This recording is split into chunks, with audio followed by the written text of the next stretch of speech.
Alright, guys, so as you know, Odell Beckham has been traded from the New York Giants to the Cleveland Browns. Me and Damon, my co host, are obviously big Giant fans, and it's been a rough night. So let's just make this a quick video. First of all, thank you, Odell, for all you did as a Giant. You were one of my favorite players, not just in recent memory, of all time. And I hope few of the haters doesn't take away from the fact that you were really loved here, and we wish you nothing but the best going forward. And I'm really happy that you're gonna be on a winning team with a competent general manager, competent owner, competent competent everywhere around. A team that can win, a team that has a young quarterback, uh, team that has Jarvis Landry, Nick Chubb, Kareem Hunt, although he's probably going to be suspended, Olivier Vernon on the other side of the ball, Myles Garrett, Denzel Ward. It's going to be a great team for Cleveland. And, if I had to pick a second favorite team, it'd probably be the Browns because I enjoy the whole Cleveland Brown kind of history. It's kind of a fun thing, and I hope they win a Super Bowl one day. Um, so on that note, let's get into the Giants. If you're gonna trade Odell Beckham, they didn't get enough, nearly enough. They got a mid first round pick, and the last pick of the third round. The last, not a mid third, not an early third. The very last pick in the third round, and Jabril Peppers. Jabril Peppers is, I think it was the 19th ranked safety in by Pro Football Focus. He's young, but he's gonna be a free agent in 2 to 3 years. Is Dave Gettleman really gonna re-sign him?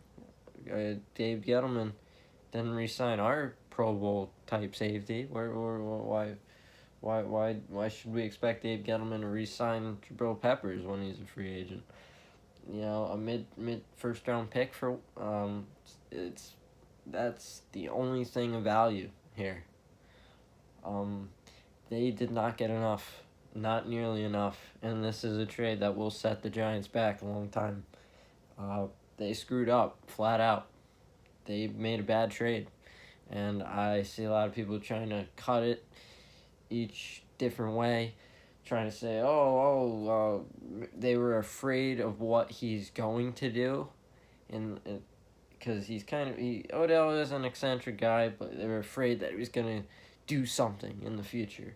Are you a mind reader? Can you see into the future? What's the justification for shipping off one of the best wide receivers, one of the most gifted wide receivers of all time? All time. You can't even deny how good Odell Beckham is. What's I don't understand.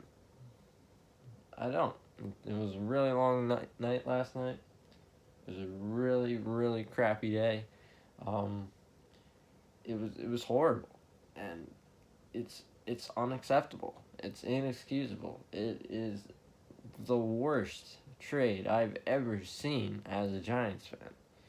It is unbelievable how bad this trade is.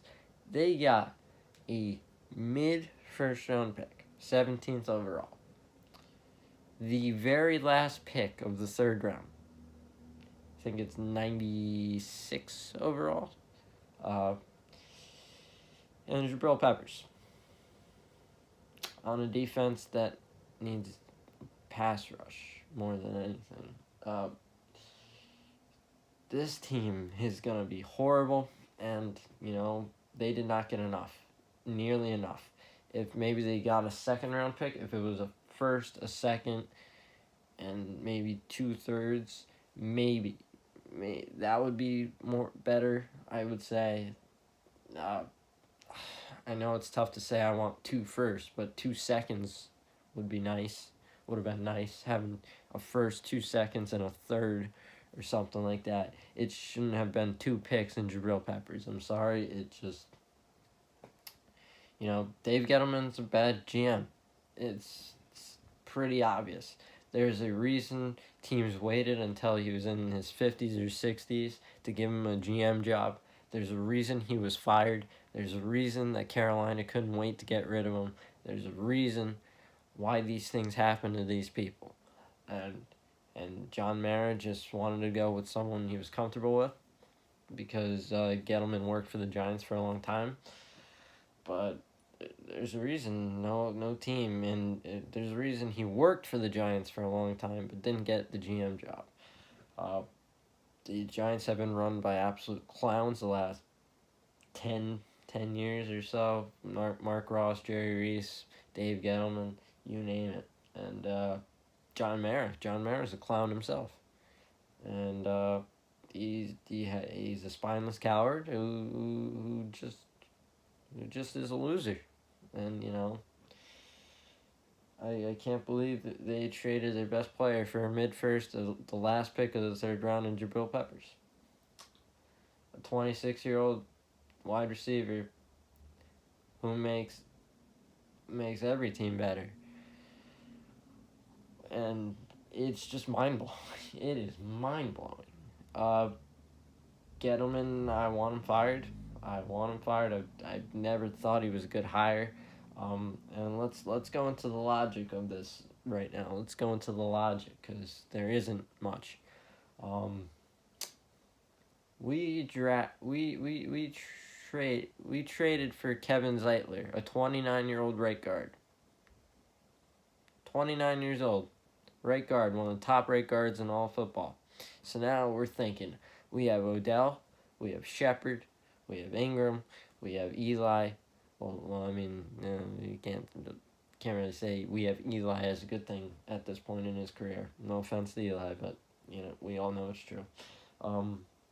So you're thinking, oh, we're about a center and a right tackle away, and our offense is going to be great. Well, now you traded Odell Beckham. Now you have Sterling Shepard, Evan Ingram, Saquon Barkley, and Eli Manning, with Jabril Peppers playing safety. What you draft a running back, second overall, in a quarterback-heavy draft, in which 4 first-round quarterbacks were taken in the top 10, and a 5th one was taken at pick 32 in Lamar Jackson. They could have had Sam Darnold, Josh Rosen, Josh Allen, or Lamar Jackson. They were all on the board. Yeah, obviously, I think they would have taken either Darnold or Rosen, and I would have picked Darnold, but who knows?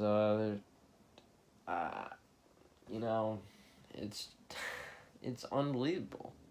It's unbelievable. And if you're gonna commit to this rebuild, if you're gonna rebuild, why is Eli still on the team? Why is Eli still here? Why is he still here?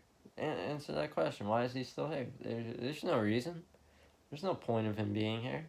What's the point of Sterling Shepard being here? This is his last year before he becomes a free agent. Time to trade him. Go play for some team that wants to win. Go play for somewhere competent. All right, Evan Ingram, he's gonna be a free agent after next year. Go, get out. Barkley, even trade him. If you're gonna, there's no point of having a star running back in a rebuild, because running backs are just they have the shortest shelf life in all of football. There's no point of having it. There's no point. There's no point. Getting back on topic. My main point was about Eli. What's the point of having a 38-year-old quarterback in a rebuild? If you're gonna draft a quarterback, if you draft Dwayne Haskins, or if you trade for Josh Rosen in Arizona. If Arizona wants to take Kyler Murray, and they're gonna trade Josh Rosen, and you trade for Josh Rosen, he starts day one. There is no Kansas City model. There is no Kansas City model. He starts day one. Dwayne Haskins, Josh Rosen, they're all starting day one. I don't care. I don't care if they get their heads knocked in. I don't care. You're starting day one. And what's even the point? What's even the point? It's ridiculous how awful this organization is. They did not get enough, and they have set themselves back numerous times, and now they're just stuck bending over for a 38-year-old quarterback with no defense and without their best receiver, and the best receiver they've ever had. So, on that note, I guess draft time will be interesting.